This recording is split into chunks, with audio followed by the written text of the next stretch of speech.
Tēnā rā koutou katoa. Today we're going to have a look at certain kupu while you're driving. So let's go. Yeah. Ooh, let's go. Wait. Hold up, Q. Yeah. Keys, te kāki. Or the key car. Arana. We first got to open the booming gate so you can get out. There we go. Mama wants a kai. If you need to ask someone where's the key, you go, kai a koe te key? Baba? Kai a koe te key? Kai whea ngā key? Key, where's the keys? Okay, we got the key.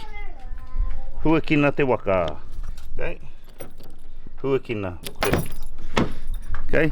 Huakina is open, you use that a lot. Then whakakāngia te waka. Ka te waka. Yay, I'm glad it's going. Oh, yo, paruroa. Bro, Baba, you little pig. Oh, we're pēnei. Hamai. And if you want people to move really fast, they're taking ages to get to the car, you just yell out, kia tere mai ki te waka. Katia ngā kuaha. Pako tātua. Very important one. Huakina ngā wini? No. Yes? No. Yeah, open the windows, huakina ngā wini. No. Yeah, kia rere ai te hau. He wera te waka. Let's go. Pako au taku tātua. Me hoki whakamuri. Go super fast. Go super fast. Yeah. Kaore. Not super fast. But please, you get up. If you want to say to stop the waka, you got to say me too.